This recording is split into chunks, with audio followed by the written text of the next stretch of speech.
my company Jive, and from the outside it was a success, right?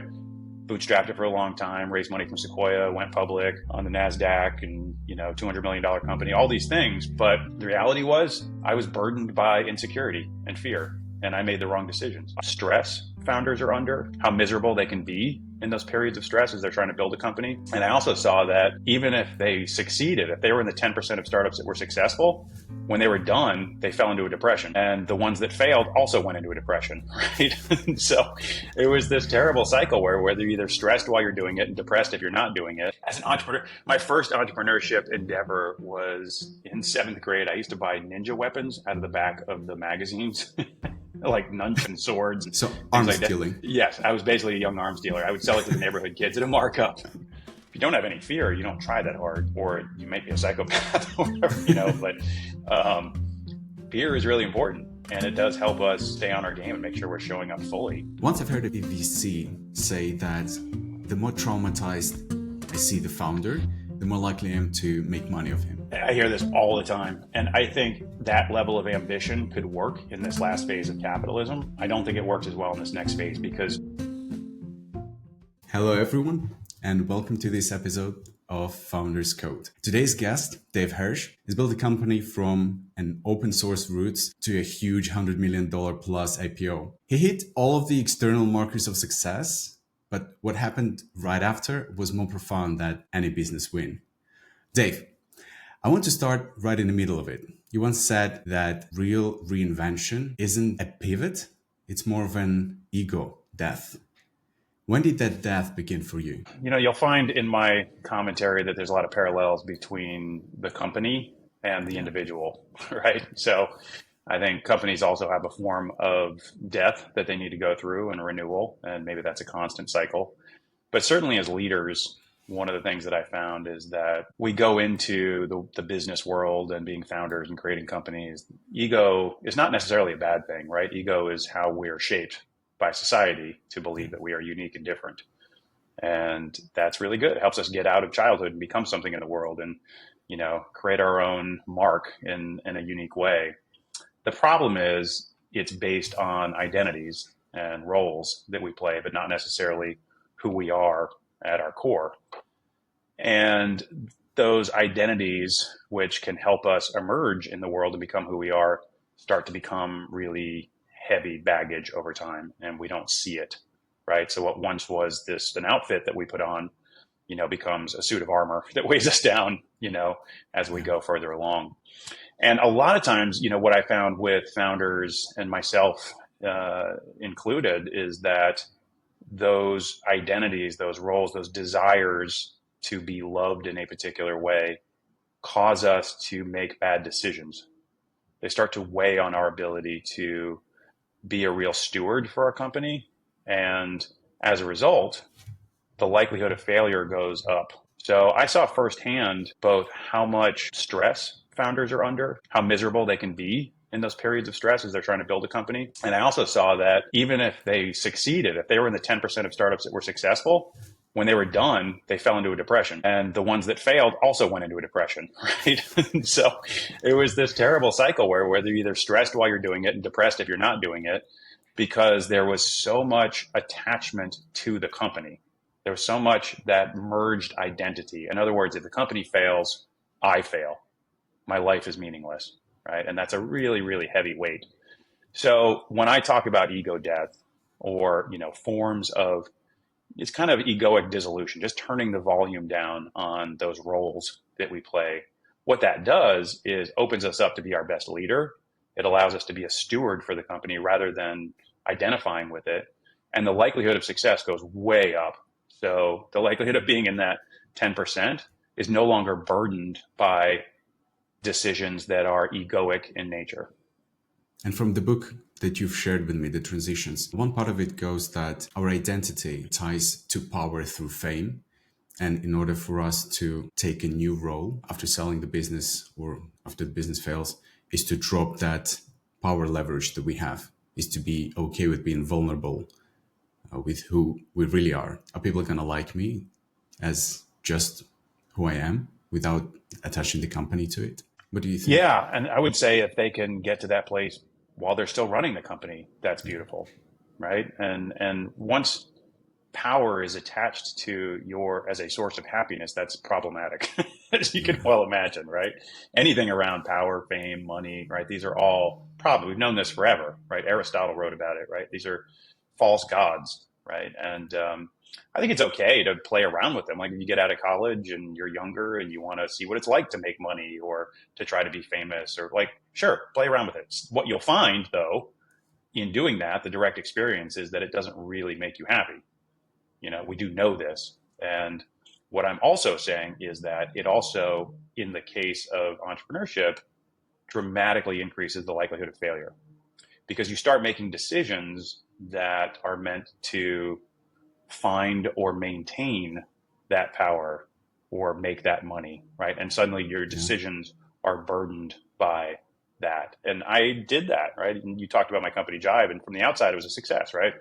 Bootstrapped it for a long time, raised money from Sequoia, went public on the NASDAQ, and $200 million company, all these things. But the reality was I was burdened by insecurity and fear, and I made the wrong decisions, right? And I talk about how it was us and Atlassian in the early days. We were the exact same company doing the same thing for a long time. And, I kind of took a pivot, turned a different direction that was, I thought, the right thing to do, but it was really somebody else's playbook. It was not my intuition. And that ultimately, killed the company. Even though it became a big company, it was the wrong path. And I watched Atlassian continue to do their thing and turn into a $50 billion company. So, these are burdens that we have. Once we are trying to earn our validation as a human through our business, that every decision we make is going to be burdened with the weight of that pressure that we put on ourselves. Yeah. And right now, having gone through all of that journey, you're much wiser, you have a different perspective. But what were you like as a child? Did anyone play a role model of entrepreneurship for you? As an entrepreneur, my first entrepreneurship endeavor was in 7th grade. I used to buy ninja weapons out of the back of the magazines, like nunchucks and swords and So things arms like that. dealing. Yes, I was basically a young arms dealer. I would sell it to the neighborhood kids at a markup because I could buy them really cheap. I could buy them wholesale and then sell them. So that was my first example. And I did not have an entrepreneurial hero so much. Just kind of grew up doing it for myself. And I think it was problematic, right? I never had a mentor. And as a result, I was a very rough-hewn piece of wood. It took me a long time to shape myself into something a little more happy and joyful and able to flow through the world. But childhood it was great. It was kind of a blue collar town that I grew up in, and there weren't a lot of people that focused on entrepreneurship or made money. It was outside of the scope of what I knew. Because your parents, both of your parents were teachers, am I correct? Yeah, that's right. How did their vision of you or vision of how they wanted your life to pan out, how did that impact your path? They were always really proud of me and didn't really put too much pressure to be a particular way. So they trusted that I would be on the right path, which is great. It's a really good situation to be in. And I felt a sense of freedom. I also felt a fierce desire to take care of everybody. Like that was the thing that was built in me from the ground up was I need to take care of people in my life. I need to be a sheepdog. I need to save. I need to be a hero. So early on in my life, I was kind of put on we talked about the outfits. We put on the roles that we take on. For me, it was Superman. Like I needed to be Superman. I needed to be powerful and strong and take care of everybody and make a lot of money and do that thing. And that was maybe empowering at first and certainly got me on a path that, is where I am now. But at some point that superhero costume became pretty heavy. Well, problematic. You were the oldest son. Am I correct? I was the only son. I had a sister son who was 6 years older, and she was an indie rock musician. So while I was playing high school football, she was in Rolling Stone magazine, right? So there's kind of a little bit of pressure too to try to make my own way in the world. I get that, like coming from my family, my father was an entrepreneur, and I have 3 siblings. They're all younger than me. And I've always had that pressure of me having to lead kind of the family, safety, security, and that kind of created a lot of pressure for me to aim higher, be more ambitious, always try to aim to make more money. Um, did your parents ever have that kind of influence? Or No, but I saw the pain of not having money growing up when I did. Parents got divorced when I was pretty young. I was 5 and always felt like I had to protect my mom and be her Superman and take care of her and then take care of the rest of the family. So I felt a burden early on to be an antidote to the other men that were in my mom's, yeah, arena at the time. And that, weighs on you after a while. So they weren't directly putting it on me, but I think indirectly I took on that mantle of like, I will take care of the family. I'll be the one that saves everybody. And, that was the fuel for my fire early on. did it ever feel like you were missing out on some part of your childhood when you had to grow up quicker to become the protector, to become more serious about life? Yeah, I'm sure there is. I didn't feel the freedom to experiment with lots of different ways of being. And it was partly that time frame, right? The 80s, late 70s and then the 80s. And the town I was in was a tough town. And so I think I was a really creative, smart, quirky kid, shy. And then my parents got divorced and I immediately went into school and it was just like, got beat up and was like, oh my God, I can't be this kid anymore. I can't be the quirky, smart kid anymore. And so I have to do something else. And so it was this will to power of I'm going to be somebody who can survive in this world and I'm going to be tough and I'm going to be strong. And, that became, whatever it was, karate or breakdancing or, lifting weights and then becoming captain of the football team and all these things that were following traditional male archetypes because that was the only way I knew to survive, where I wasn't going to get killed Yeah, and I could be validated. But I think what it did was put off any experimentation with who I really was. And I didn't get a lot of chance to do creative work or, play music like my sister did or things that might have been more expansive and maybe felt a little more aligned with who I was. It was kind of like being in prison in a way where you had to align with the tough group and, just survive. And I'm thankful for it. It certainly made me streetwise and, I had a lot of really wonderful friends from that era, but it was, it was just maybe a little more rough of an existence than would have been ideal for who I was as a kid. did that prepare you maybe psychologically to become more prone to persevering when things get tough? Yeah, for sure. For sure. Yeah, there's positive and negatives, right? And I think it's all a gift at this point, right? And I get to give back from, any what people would call trauma now. Like whatever happened, right? These are the gifts that I have to give back. And it's all shaped who I am right now. And obviously I'm doing pretty well and I'm happy, right? So I wouldn't look down at any of it or rewrite the script, but you could certainly do the game of going, well, what would it have been like, right? What would have been like if I had the chance to explore different energies early on, and not be subject to that type of environment. Yeah. And let's talk about your first kind of days leading up to studying Jive. What was the main drive? Were you trying to prove something to someone, or was it just curiosity, trying to see what you're capable of? I mean, when we started Jive, it was because my wife at the time was going to grad school on the East Coast. And I literally the dot-com collapse had happened. There was no business anywhere. I had gotten into USC for screenwriting at the same time she had gotten into Yale for design. And so we had to decide because we just got married and it was like, well, what do I do? And so I, said, I'll let you go do your program and I'll figure out something else. So I followed her to the East Coast and there was no work to be had. My first day on the East Coast was September 11th. And I was supposed to go in and meet the Jive founders that day in New York and couldn't get in, obviously. And so the company was started because there was nothing else really to do for me. So I didn't go into it with like, I'm going to go be really rich and, do something. It was like, no, I got to take care of, my family now, right? I have a wife and I'm responsible and there's no jobs to be had because this is now 9/11 New York, right? And the ashes are still all there. And so that was when the company was really founded and we had to bootstrap it because there was no money to be had. So it wasn't like I went into it with grand schemes for being really wealthy. It was survival. And how was your relationship with the other founders? Because what I see at the start is important for the right people to come together to form a team. What was your team like? Yeah, it was great. We all got along really well and still do to this day. I love them. They're great. And, they're younger than me. So I'd actually worked with them. They were fresh out of college. And I was doing business development work for a .com here in San Francisco. And they were interns originally. And then they started working for the company, but they were doing this open source project on the side. The open source project was way more successful than the .com we were all working at. And they wanted to turn it into a real company. And so we were all going to New York because our wives were going to grad school out there. And I decided to take on turning this open source project into a real company. And it was great. We had a really wonderful ride, especially those early days, before taking venture and Yeah. building out a really successful, profitable company. And but it was a great relationship. Really, love them, and still have great conversations with them. Eventually, we'll share old pictures with each other periodically over text. Yeah.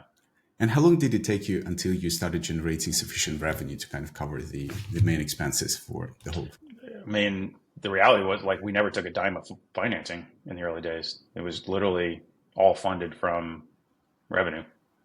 So it was selling a consulting project at first, and the consulting project paid for our low salaries. And then we started, once we turned the open source project into a paid product, then we started getting cash in the door. And so it was all paid out of cash flow from the start. And it became a $12 million business over 5 years. And then we switched gears, and that was when we raised money from Sequoia and went to go sell to the enterprise and end of life that old revenue, which is the thing, Atlassian kind of kept doing that thing Yeah. of selling to developers, and we went a different direction. So, when, 2020 hindsight, right? But that's kind of become the work that I do, right? Is saying, look what I did because of insecurity and fear. I made this switch and it didn't play out. And now I get to give back from those mistakes that I made. What are some of the biggest memories of your time building Jive? There are many, but the best ones are always just the camaraderie, the times I had with the team. And my mantra back then was that we were all what I'd call good-natured ass kickers. I called them GNACs. And I think that was the essence of it. And I think that was a lot of me too, is saying I care deeply about human connection, but also want to create stuff in the world. I want to make sure that we are building things that matter in the world. And even though I was still subject to some of those ego tendencies, the core was one of wanting human connection. So my favorite memories are just those little moments in between, laughing at the bar or, going around, because you were in an office back then. You don't have as much anymore, but those office moments of, supporting people, laughing, meetings, the silliness, the Nerf gun wars, whatever it is that you're doing in those moments, those are the things that you remember that stick with you. Were there any moments where, like the break it or make it moments within the formative Yeah, years? for sure. I think that switch that I talked about before of end of lifing all the old products and then building out this new product for enterprise customers was one of those. You had to kill off the old in order to go in an entirely different direction. You don't know if it's going to work. And that's a big switch to make. And having since worked with a lot of stuck startups, my first book was about why startups get stuck and how to turn them around. I see it all the time. Many companies need that near-death experience, right? You have to get close to the edge, and that forces you to really reevaluate what matters, who you are as a business, and to find a path that, success and happiness can work together and where everybody's firing on all cylinders. So we definitely had that at Jive. We had a big shift. Whether it was the right one, you could certainly question that, but we had one. And, it made us change the shape of what we were doing pretty dramatically.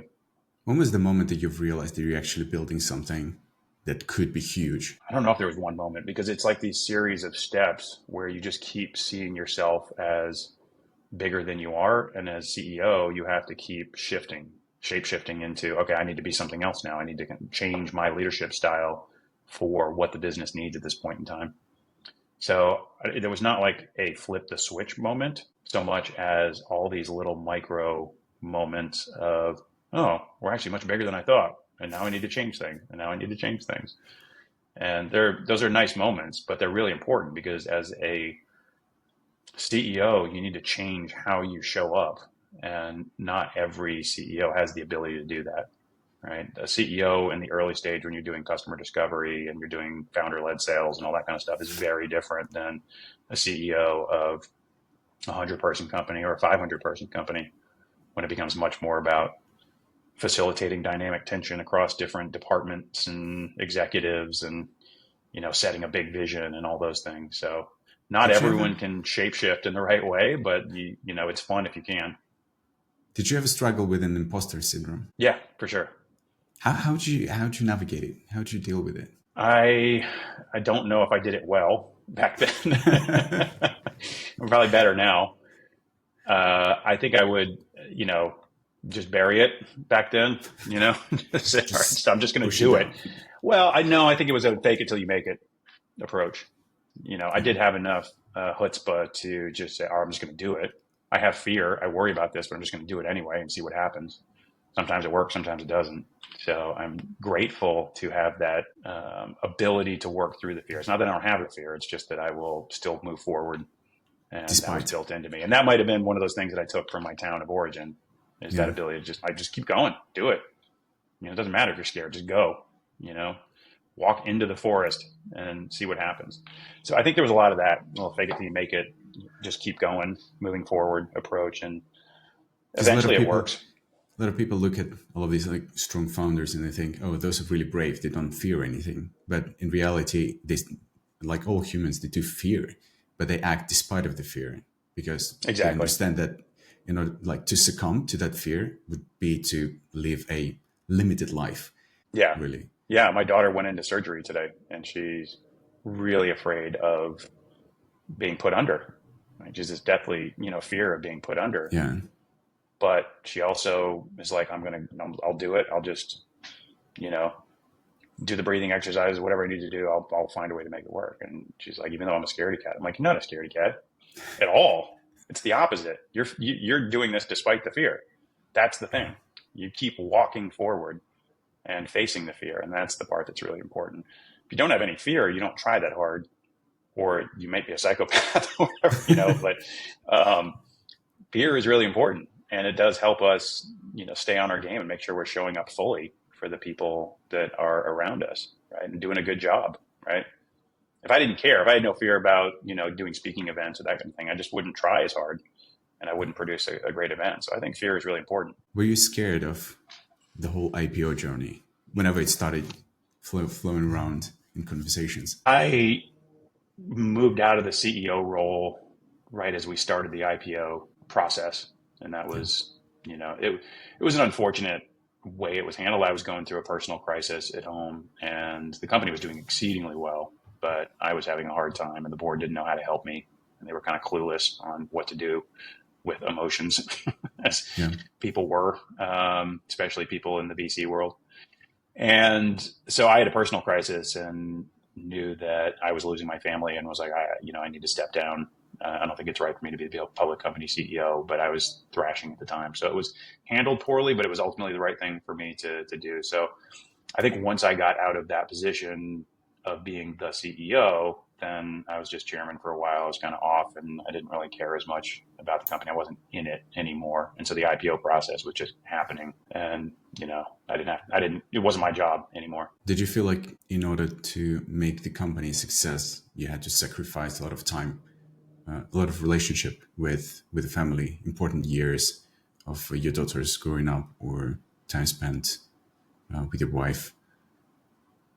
Were you really distant at that time because of a lot of stress that it goes along with the growing company with VC pressure? Yeah, for sure. Before we took on that money, I mentioned we were a bootstrap company for 5 years, so it was a little easier to balance it. But once you took money from Sequoia and then, you're trying to build a huge team and grow really fast and turn it into a public, then it was like a few years of very intense work that did take me away from the family and was very hard.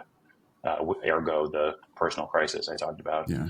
So that's challenging. It's challenging for anybody. And I see a lot of people in that position now where they're still in the CEO seat, but now they have little kids and they're trying to do family. And so it's hard, but it's doable if you set the right boundaries and you have coaches and support and you know how to create a sense of leverage, for the company, so it doesn't require, as much effort on your part to do all the things. Yeah. How did that IPO change you? Just having, exited the CEO position, having a lot more money in the bank account, having a bit more time for yourself. How was that life? I think there's a sense of relief, for somebody who grew up without a lot of money and suddenly have money, and there's that little bit of relief. But the peacefulness of having the exit doesn't last very long before you get depressed. And I'm now doing talks on this for founders, which is how to avoid the post-exit depression. I think founders really get obsessed with exits and return and making money, not realizing that on the other side of that is the potential for this, postpartum depression, where you fall into a slump because you don't have the sense of purpose anymore, and you've, just trying to do it again doesn't work. And, so it's a really challenging process. So yeah, I guess it changed my life. But I remember right when it went public, and it just kind of felt like an emptiness, right? Because it wasn't really about the money. It never was. It was about purpose and meaning. And now I'm watching my company from the sidelines, being run by people who cared about the money, and were slowly running it into the ground. And that was hard. So, I'm not saying money doesn't matter. Sure, if you want to take care of your kids and your family, and, have some freedom in your life to go do what you want to do, these are all important things, but it's only so much, and it doesn't matter as much as entrepreneurs seem to think it does. And I think that's part of the challenge that we all run into. And how long after you've gained your freedom, how long till you decided I should join Horwitz Anderson? I should get involved as a VC? Because I thought at that moment you've kind of put in blame onto the whole VC world for, accelerating your life and making you work harder, and leading up to the moment where you felt empty. Yeah. And I'm not anti-VC. People do put me in that bucket. I'm not. I'm just anti too much VC too quickly, and I'm anti VCs who show up poorly and don't support the inner lives of the CEOs they work with. Like VCs who just care about the return on their investment and don't know really how to work with humans and treat them like humans. That's the problem I have. I think it's a system that's become way too big, right? When I got out of college, it was $8 billion a year in venture invested. Now it's like 330 billion, right? There's not that many companies. I also think that AI is going to disrupt it in such a way that a lot of the companies they used to invest in are going to be subject to being, cleaned out by AI, and other companies just automate everything they're doing, and cheap infrastructure. And so it's going to be hard to find the companies that VC used to invest in. So I think as an industry, it's going to suffer, over the next 10 years in a pretty dramatic way. But that aside, I didn't know what to do. I was struggling, right? I was a post-exit founder that wanted to find something to do, something to keep myself active creatively and find meaning. And I really appreciated the time at Andreessen Horowitz. They were great. They were really smart and very good at what they do, but it just wasn't my happy place, right? I was not happy there, and it took a long time to find that. And I tried private equity. I tried sitting on boards, incubating companies, starting companies. Then I started buying companies that had been chewed up and spit out by the investors and turning them around. And that was how I came to my first book, was just because now I had perspective on systemically why only 10% of startups are successful, but why founders believe they have an 83% chance of success. And psychologically, why are startups only successful at 10%, right? What are the traps that we get into as founders that propagate that failure rate? And how do we break that? So that's really what the first book was about. It was like, systemically, this is why it's messed up. Psychologically, this is why we're messed up and why we create failure. But if you do find yourself stuck, here's what you do. And here's how you transform a stuck company into something that matters and that has sustainability and the ability to bring great people on and build something, from the ashes of a company that has faced that near-death experience that we talked about. And can you tell me about the Rip Fork? You don't talk much about it. It was the only mention. Well, I mentioned that I did try to found a company. Yeah. That was in my struggles. I was like, well, what do I do? Right. I'm depressed at home. I got to do something. I literally gave myself a timer. I was like, I'm going to start something. I'm just giving myself a timer. I'm going to start myself, in 3 months, I'm going to start something new. Like, and that's it. I'm going to give my, which is insane, but I just was so miserable. I knew I needed to get out of the house and do something. So Ripfog was a science experiment that I did with Mhm. some of my old Jive colleagues to build out a product for a new category, but we were really just ahead of the game and it just couldn't figure it out. So we took seed capital. We tried to make it work.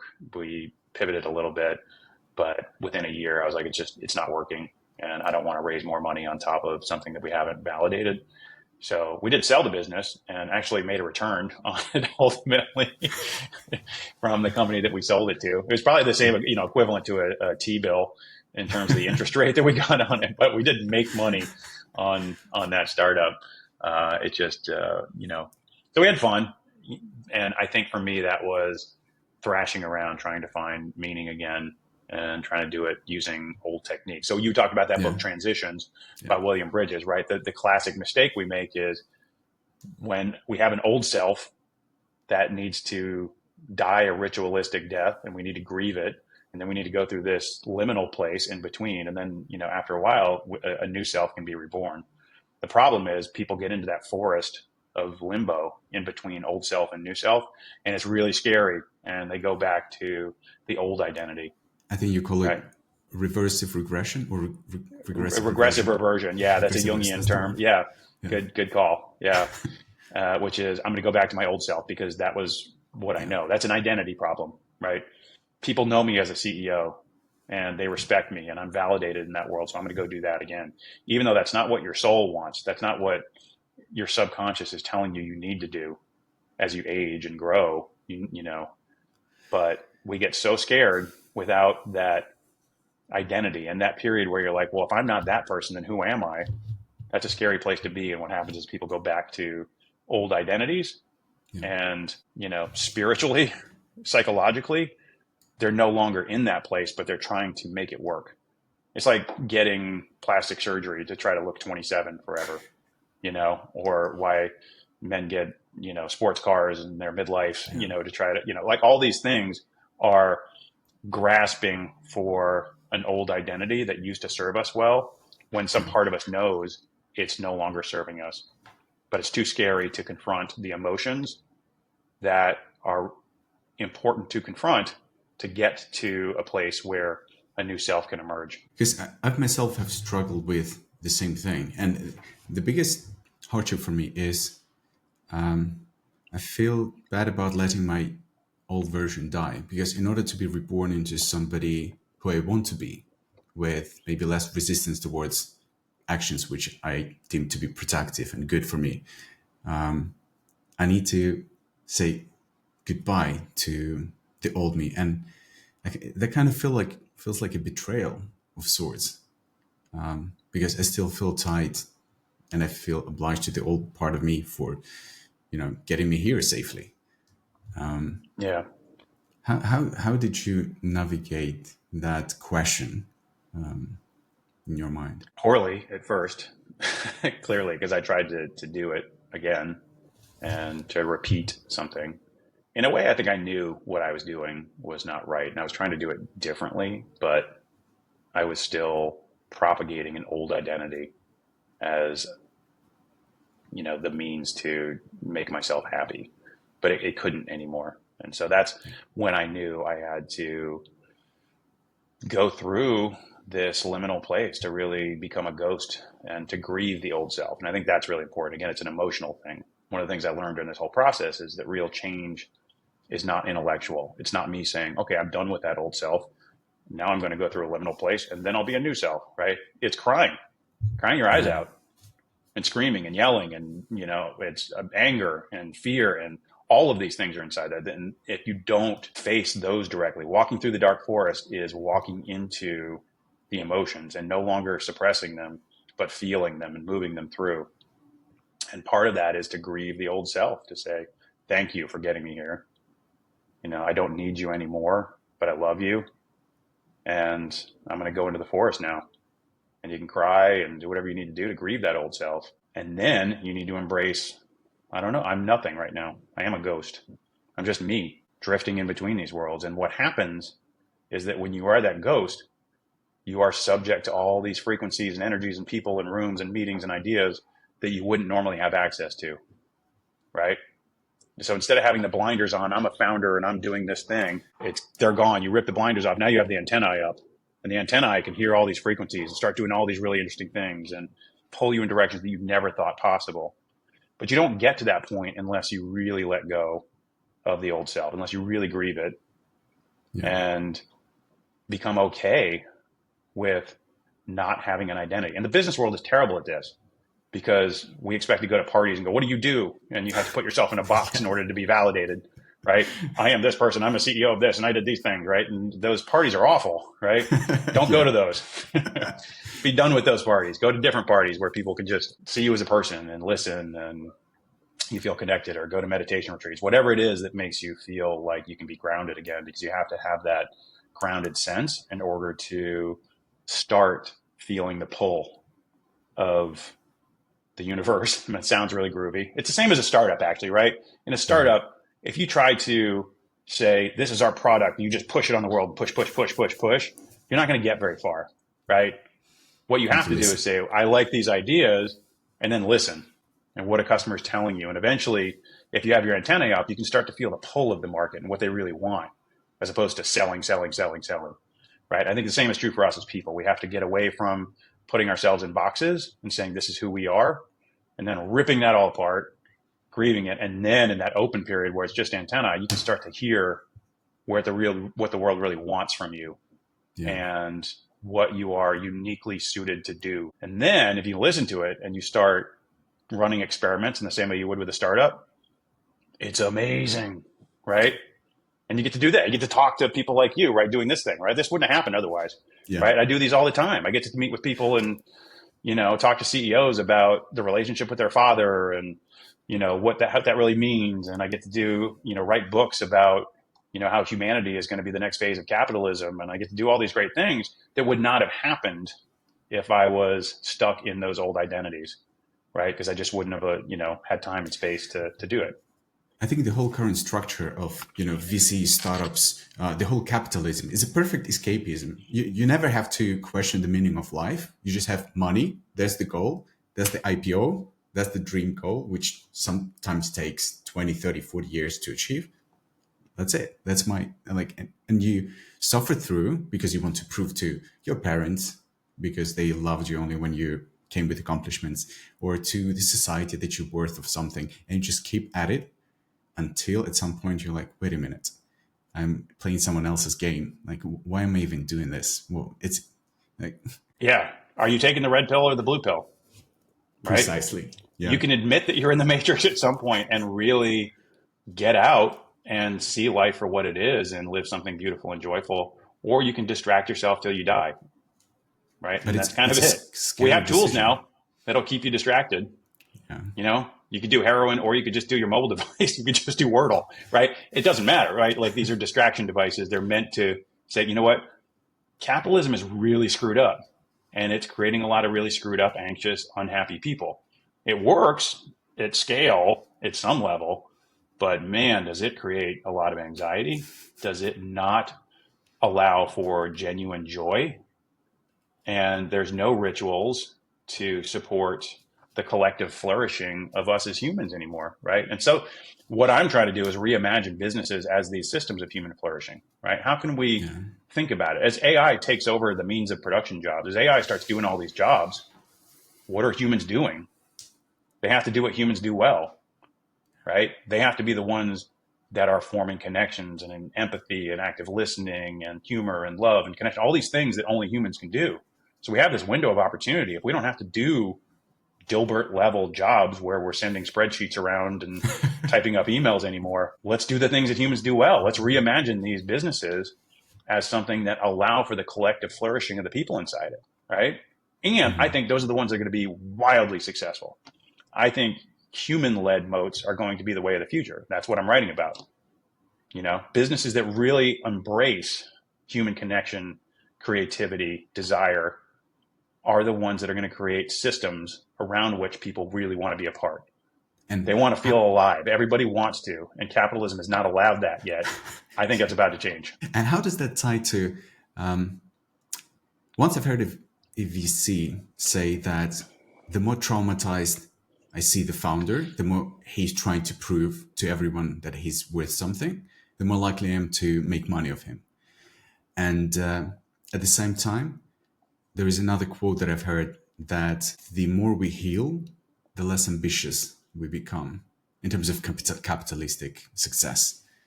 How do you think that ties to the future of building a new wave of successful companies of where people are more healthy, but in terms are they less ambitious? I hear this all the time, and I think that level of ambition could work in this last phase of capitalism. I don't think it works as well in this next phase because people they're going to have infinite choice and decide where they go. So you can't hide behind being an asshole anymore, right? In the past you could, because what happened was, yes, they had fuel, they wanted to create something, and that 0 to 1 path, they created a lot of momentum, and they built these companies, and they could raise a lot of money and build buffers around the asshole to make it work for people, even though it was not a great system and people didn't like their job, but they made money on it and they could grow their careers. I don't think you can hide behind that anymore. I think what's happening is that all that's being exposed. So the fuel for breakout companies of the future, is not going to be that egoic fuel of I'm trying to earn the love of my parents and screw everybody else, and I'm going to create a dog eat dog culture. People can go anywhere. Customers can go anywhere. And the differentiation people like that would build would be technical in nature, right? They'd build better products, and they would have, the network effects. They would do all the kind of classic last phase of capitalism, competitive advantage moats, Yeah. That doesn't exist anymore, right? Now, if you're talking about the system itself is really just the connections of humans, what's holding it together. It's not held together by ones and zeros. Like AI can do all that, and everybody has access to AI, right? So everyone's smart now. Yeah, right? So if you've leveled the playing field from a technical standpoint, what's left? Human connection. Yeah. And are you going to gravitate to the companies that are run by assholes in that world? Why would you? There's no difference, right? They're not, you don't have like what Elon had built and Bezos and all. Yeah, like you couldn't do that in this next day. 10 years from now, it's going to be really hard to do. Certainly for some deep tech and, obviously if you're building rockets and things like that. Yeah, those are companies that are going to have a moat out of the gate and they're going to raise a lot of money to do that. But for the majority of companies that have been differentiated based on ones and zeros, all that goes away. In your life, I know that you went through a phase with the group called the Art of Accomplishment, and you went through the Hoffman process.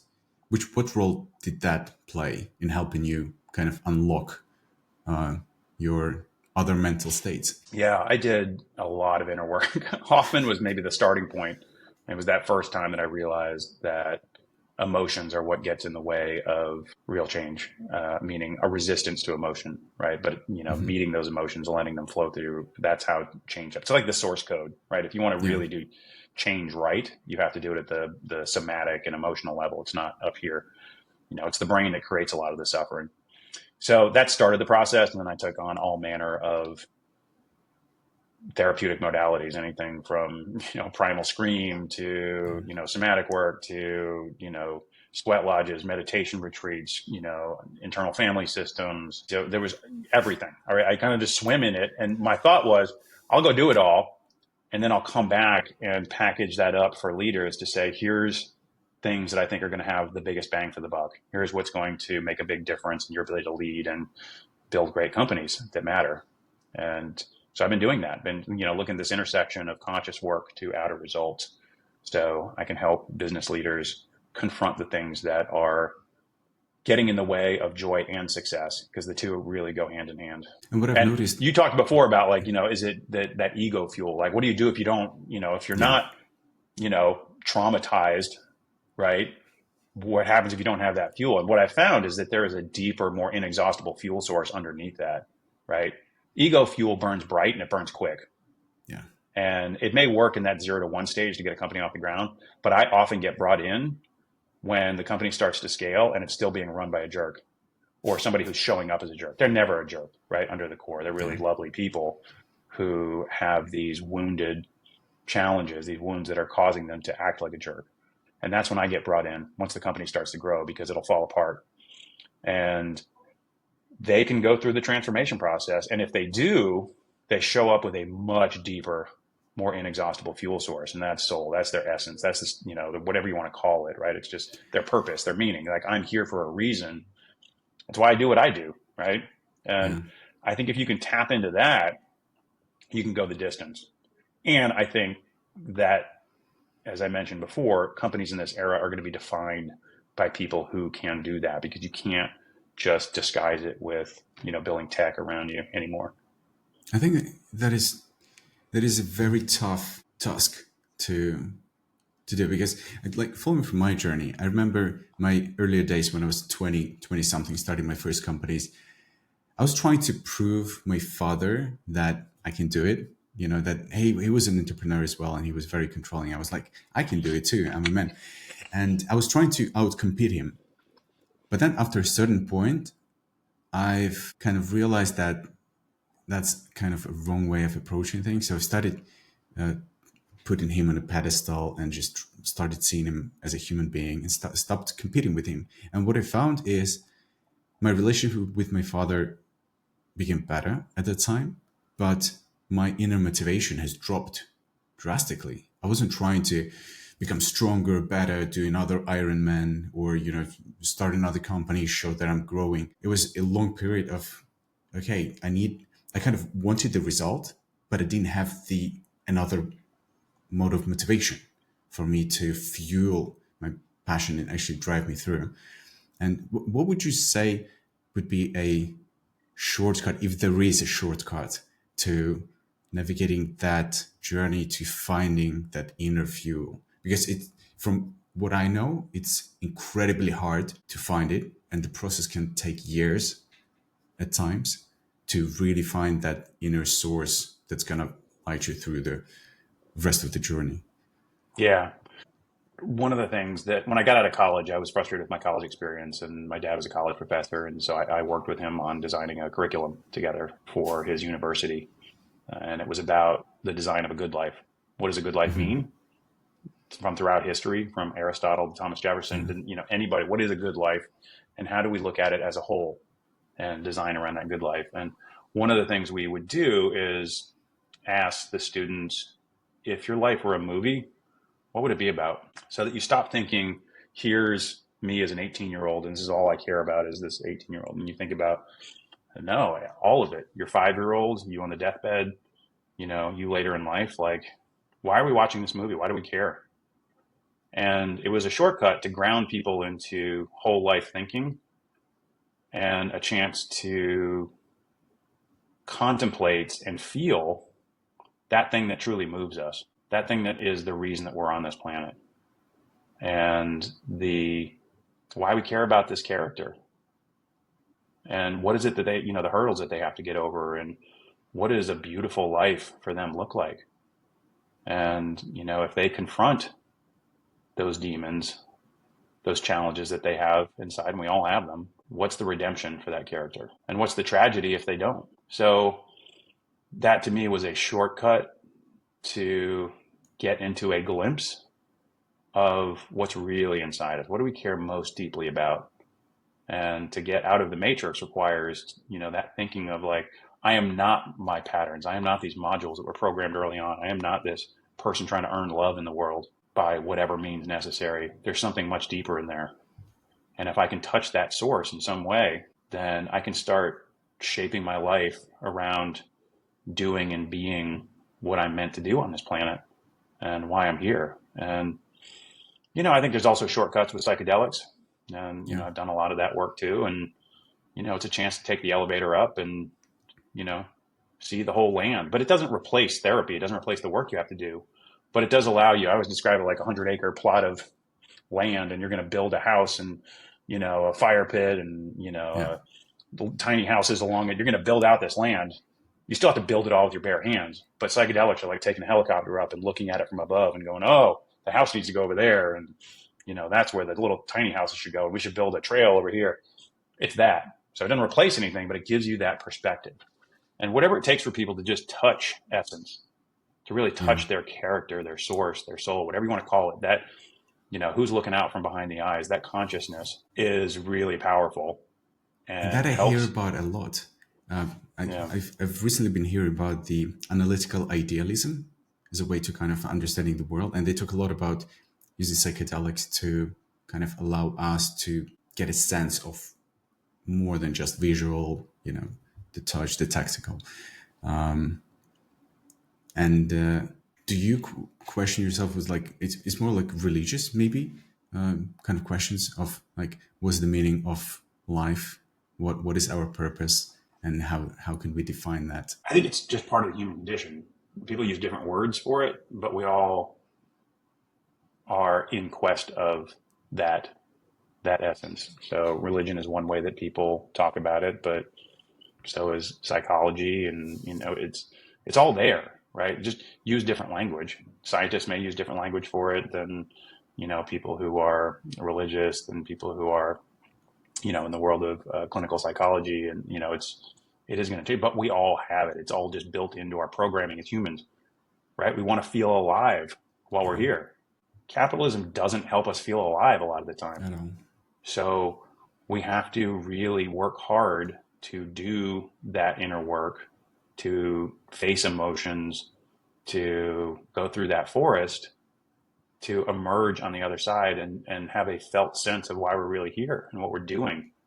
And I think once you're there, motivation doesn't go away. It's just changed to something much more beautiful and is much more about, oh, we're all part of the same system, right? That's that feeling that you get when you get to the other side and everybody's like, well, it's all love, right? To some person, that's going to be like, you're hippie, you're crazy. What are you talking about? I'm trying to build a startup.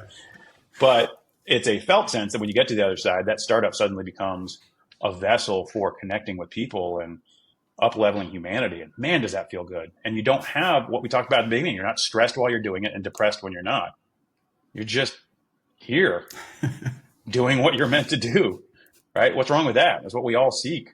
And I think we have this window of opportunity right now with AI taking over these jobs that kind of kept us in cubicles and, shallow thinking, to rise above that and be very human again and enjoy the ride. And as I know, are you writing another book at the moment? That's the book. That's the book. Yeah.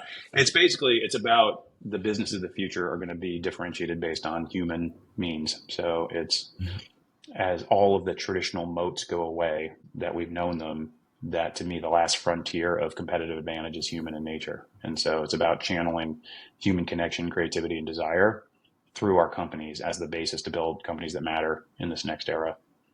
And why does this motivate you? Why is it important to you? It's just part of my source code, right? I love thinking about and feel, human connection and psychology and philosophy and what it means to be human. And I was forged as an entrepreneur. It's the world that I know. So I bring those two things together. Like, I understand entrepreneurship really deeply, and I still work in businesses, right? It's not like I'm just going to off in the ether or the ivory tower. Like, no, I work on, annual operating plans and budgets and marketing content, and I work with CEOs. Like, I still have my hands in the pot, right? And I know what it's like to be in the throes of being a founder and working in capitalism. But I also get to bring this other element of it to the work that I do. And I think it's the confluence of those two things that really is meaningful to me. And it's always been there, since the beginning. Like, I always just loved philosophy. I loved big ideas, and I love being able to see the human side. What's going on under the surface of these things that we're doing all day? And can I use that to help people build better companies, to be more successful along traditional means, but also to be happier individuals who are supporting the collective flourishing of the planet. And what is your view on Stoicism? Stoicism? Yeah, I'm a big fan of Stoicism. My dad was a philosophy professor, so I didn't grow up just with Stoicism. I look at a lot of different areas, but I think there's a lot of really powerful practices and ideas. I never, go into just one, but I'm sure there will be elements of Stoicism built into my book, just because it's a good one to pull from. It's well considered. What advice, maybe not advice, but what kind of, what would you say to anyone who's running with a startup, trying to prove something to the world, doesn't feel that happy inside, feels stressed a lot,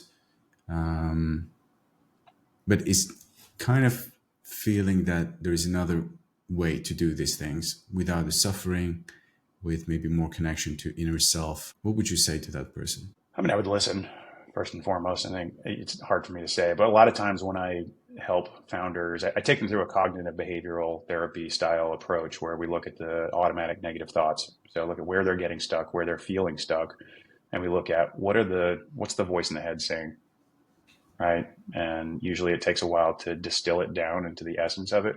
But for a lot of founders, that voice oftentimes is, if the company fails, I'm a failure and my life is over, right? There's some form of that sentiment. And so I would work with them to listen and try to get to whatever that version of it is for them and what the associated emotions are with that negative thought and what actions they're taking that are subconsciously being burdened by that. And so they can see how this is happening. And then what we try to do is just rewire it. This is CBT, right? Which is a pretty good thing for founders. A lot of times it's very easy to work with and it's intellectual, and but it's a starting point to say, you can see what's happening, right?